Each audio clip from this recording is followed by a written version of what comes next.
never had anyone tell me, and I never read anywhere that I could actually change my beliefs and my belief system. I was at a place in my life that I thought, these are my beliefs, these are my patterns, this is what has been ingrained to me. And it was really, a whole new perspective and challenging to take a look at my beliefs and actually know that I could change them. And I don't think you can do it on your phone. Never mind. Alchemist. And that book is just chock full of wisdom. And it is a journey of a young man who really was looking to fulfill his own destiny. And he felt that he had to leave the place where he was at in order to go find that. So if you've never read The Alchemist, I encourage you to take a look at that book. And it is life-changing. And so, there's a story of one of my clients that I want to share with you because it was really, really powerful. And she had a similar experience that I did when it came to my limiting beliefs. And it was that after we identified her limiting beliefs, and we did some clearing techniques to work through them and come up with a new concept of what she wanted to work from. Instead of her limiting beliefs, she wanted to step into what was really true about her, and she started putting them into practice. And she called me one day and she goes, Shelley, I just can't believe how these work. I can't believe how my life is changing in front of me. And it was kind of like my experience too. It's like, I never knew that I could change what I believed before. I thought that it was stuck and it was permanent. And so she was so excited. She goes, I feel like I have my life back. And I feel like I have freedom to be able to create what I want. And I'm not living in my past anymore, but I'm stepping into the present and being aware of what I can do here in the present. And so I want you to know that it's very possible for you to actually do the same. Okay. And when we can feel relief and joy and hope and happiness in our life, then we can change our life completely.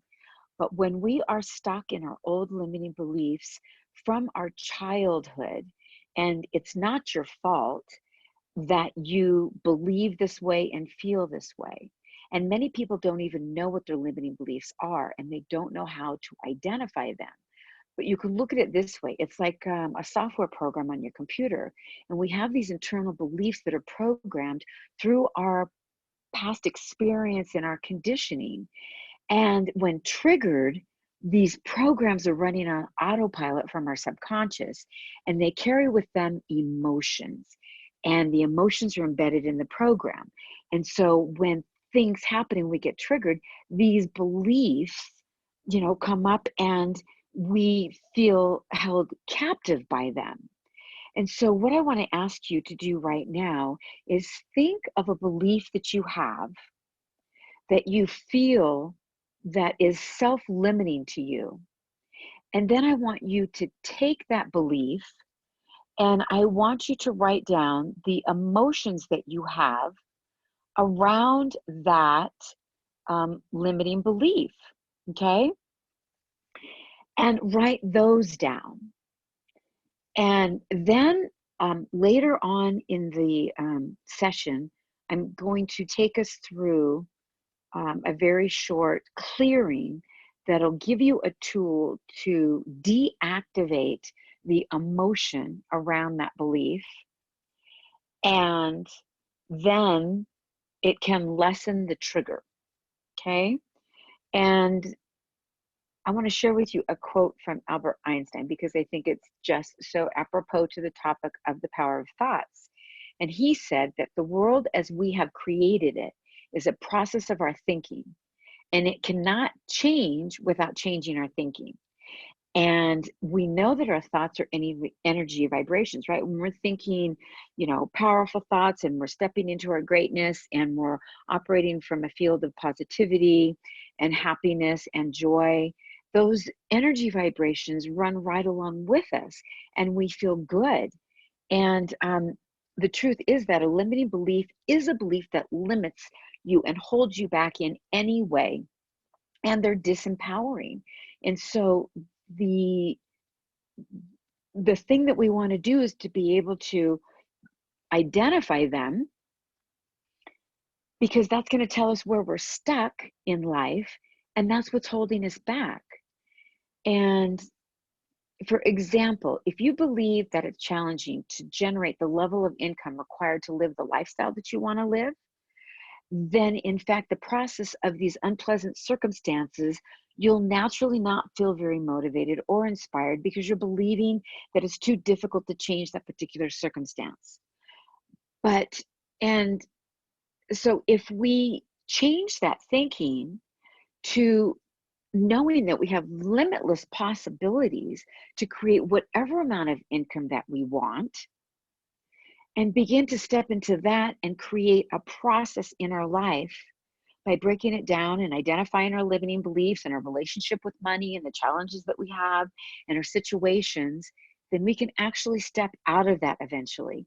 But there's work that needs to be done to deactivate the emotions that are tied to those limiting beliefs, and begin to replace those limiting beliefs with limitless possibilities that we have for our life. And one of the things that blocks us from living the life that we want is blocked inspiration.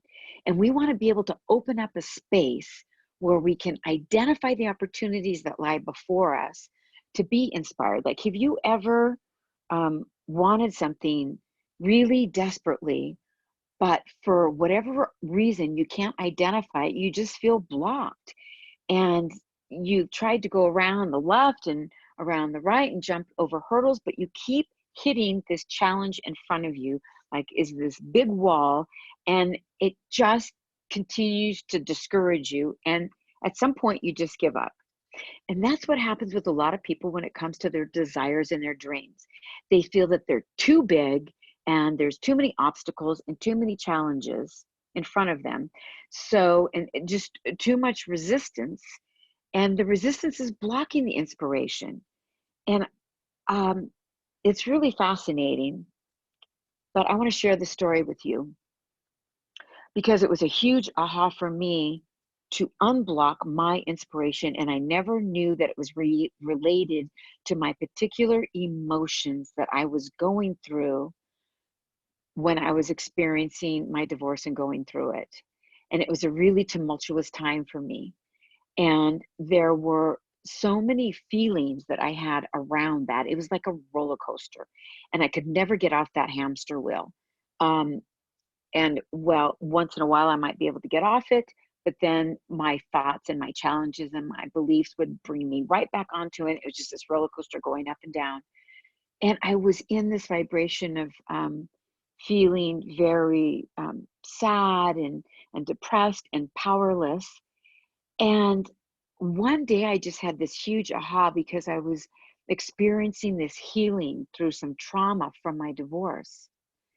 And this aha was that my feelings and my emotions and the resistance I had to dealing with those to get over them was blocking my inspiration.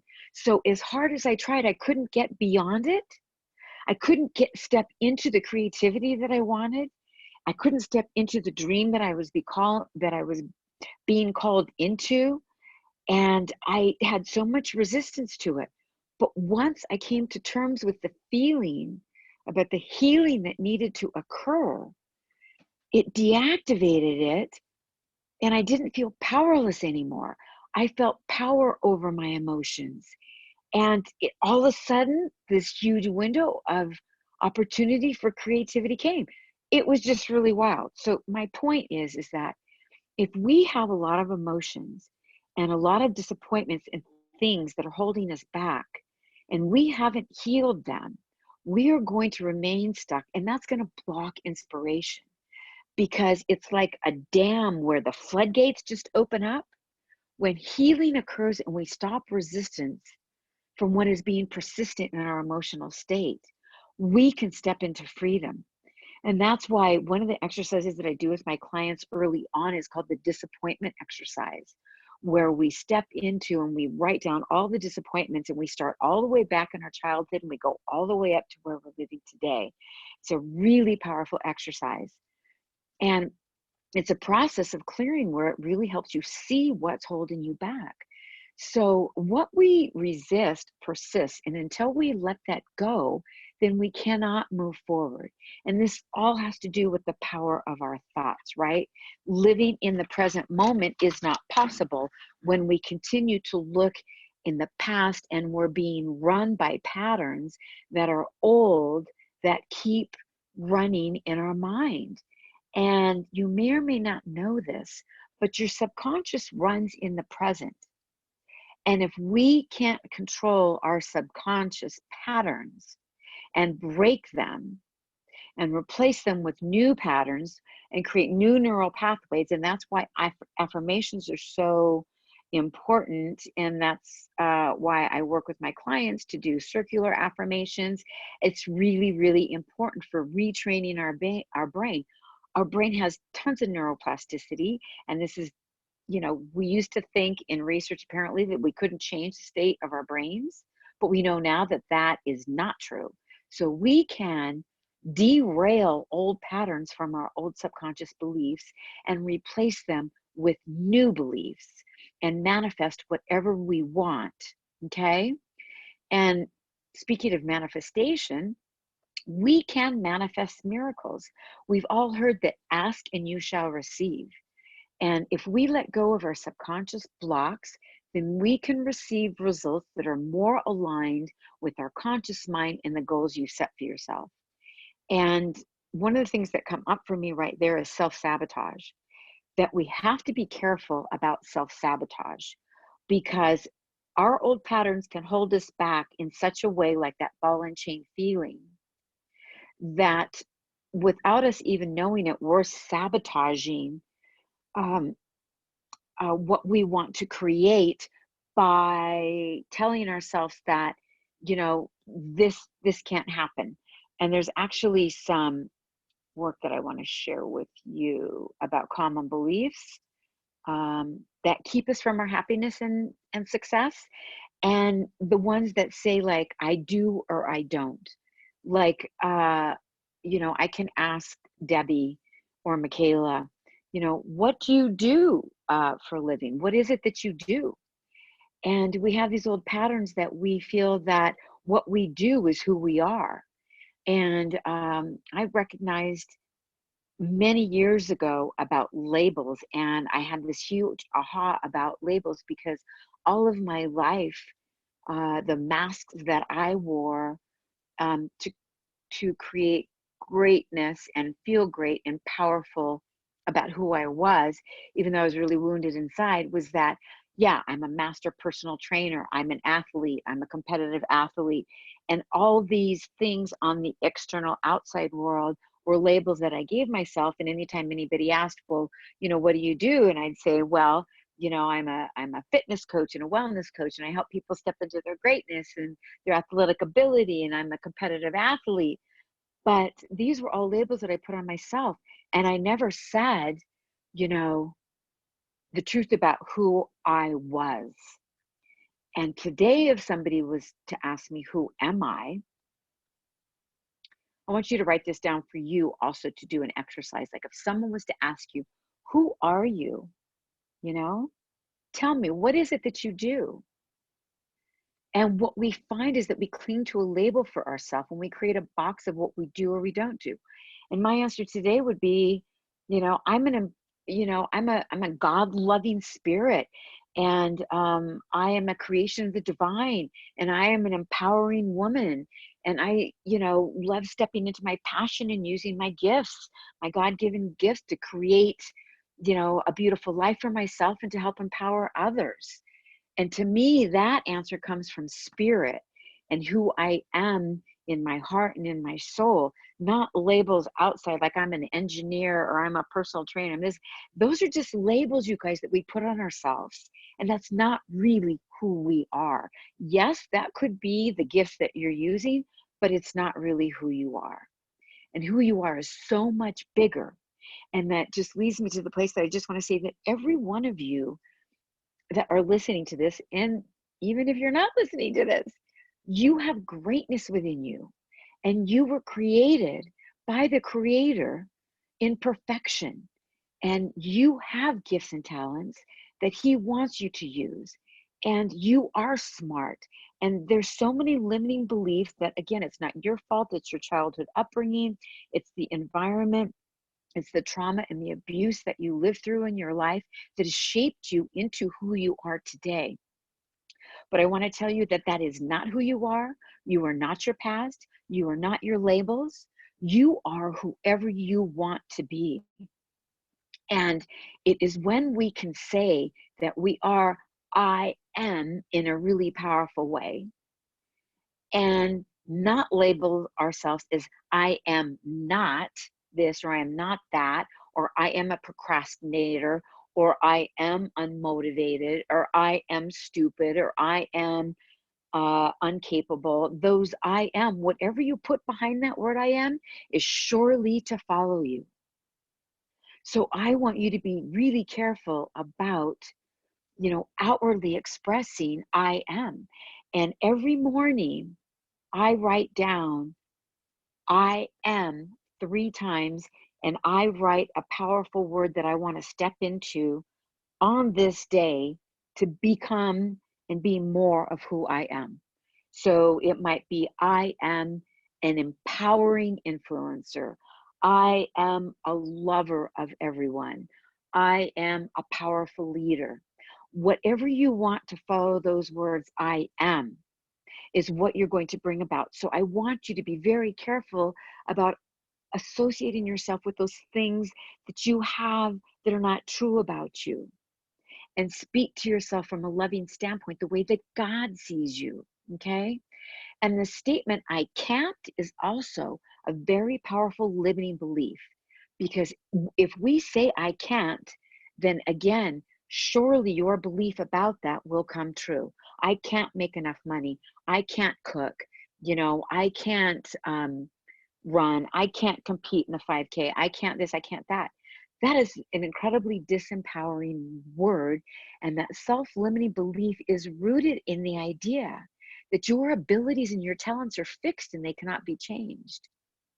And I know that's a very comfortable feeling for many, that many people want to live in their comfort zone and they want to live in the place where they feel safe. Because stepping out of that comfort zone is stepping away from those words that say, I can't do this and that, and I am not this or that. And we are agreeing to ourselves that this is who I am and it cannot be changed. And so therein, this is my life. And so many people get stuck there. So many people get stuck there. And this inner chatter is really disempowering for us. So I want to give you some tips, 4 quick steps on how to overcome these 3 limiting beliefs.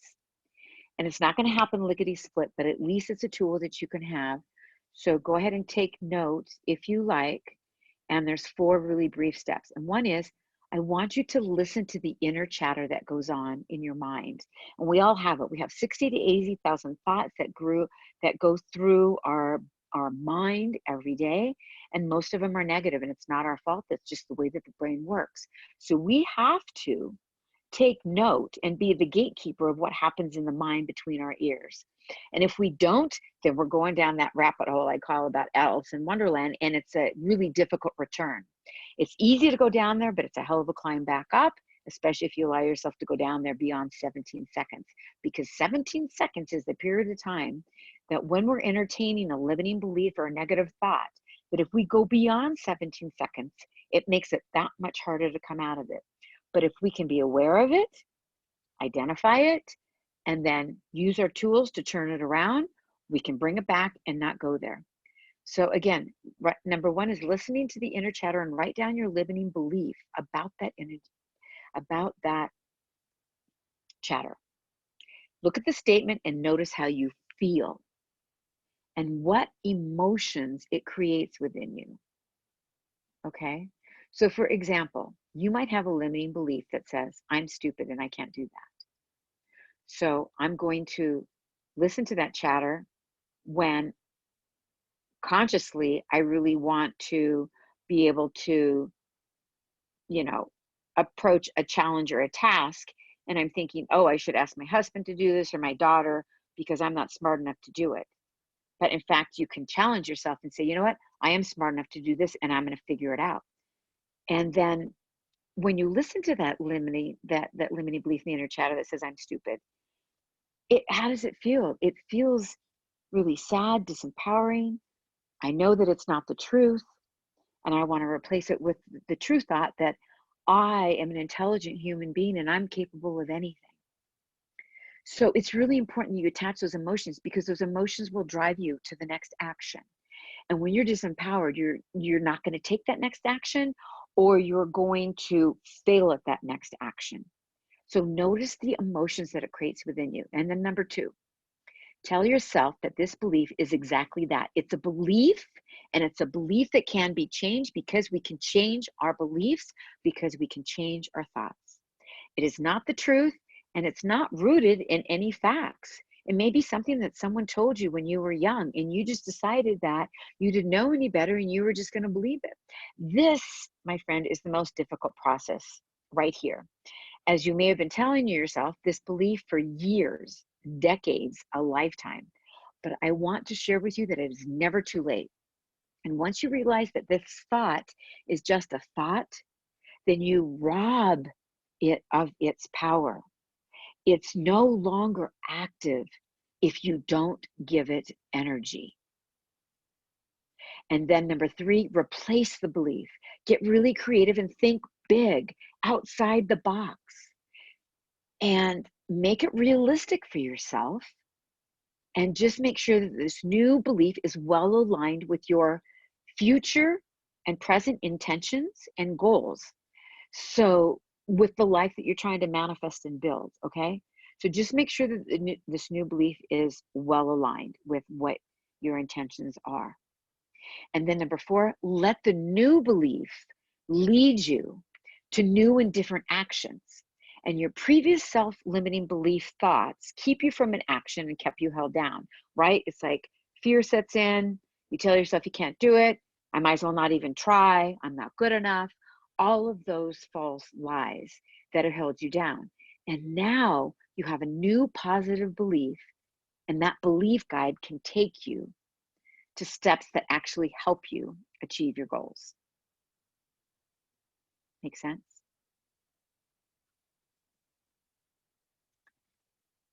So there's many steps and tools and strategies that we can have that help us clear our limiting beliefs.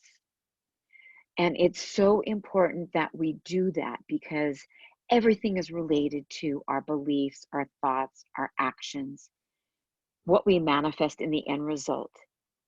And so if you are someone who wants to experience a transformation in your life and be able to live in the power of now from a standpoint of knowing that you can create whatever you want and also create the future, that when you have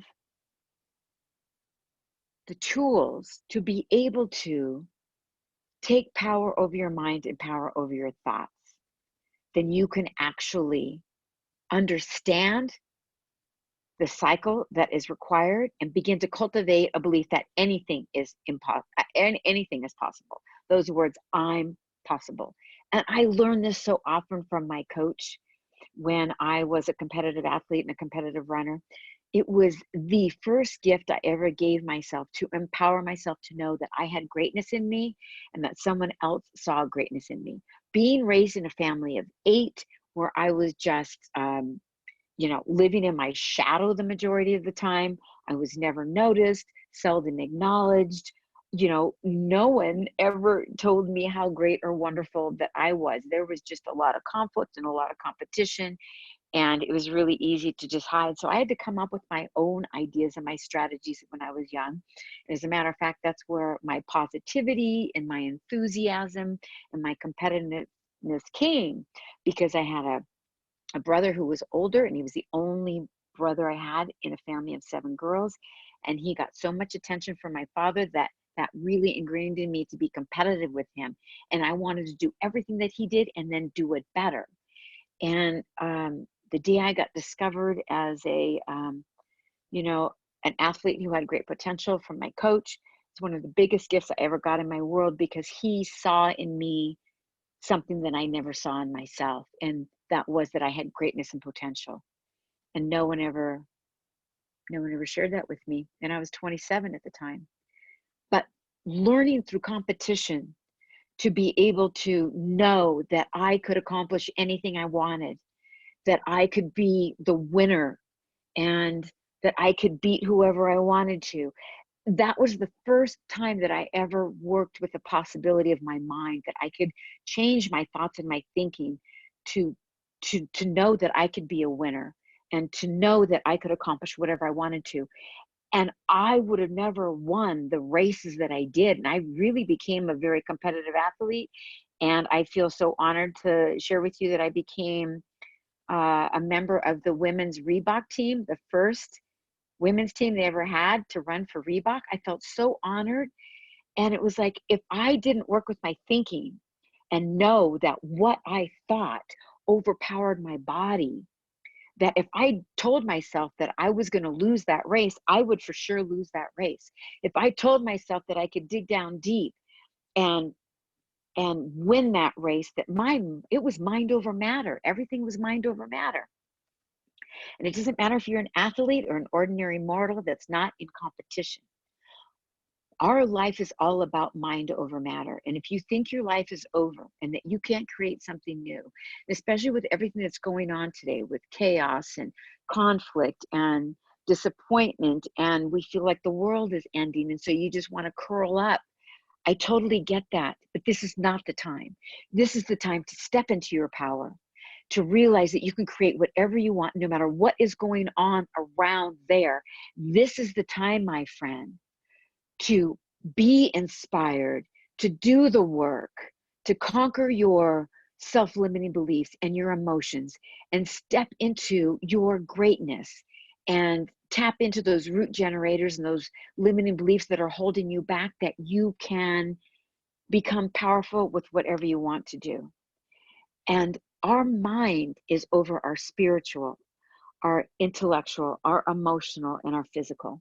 That's where it starts, my friend. So we do a lot of work around this in my coaching, in my 90-day program, Take the Leap. We start with power and presence and clarity, and you can learn how to step into your greatness and get the tools and strategies you need to be able to unblock what's holding you back and step into exactly what that is that you want, and have the power over your life instead of living life by default and letting your life run you. You can create the life that you want. So that's what I have to share with you guys today. Again, this is Shelley Marenka with Inspired Living. You can find me on Instagram. You can find my podcast under Inspired Living with Shelley Marenka. For more inspiration, I would love for you to join our group, Women Wanting More, on Facebook. It's a private women's group to empower you to become more and step into your greatness and get more out of life. And to be able to look at your past and let it go, be able to step into the present and create a future that only you can do. If you've got any questions, go ahead and put them in the chat. And I look forward to seeing you on the inside, my friends. Thanks for tuning in, and I love you guys.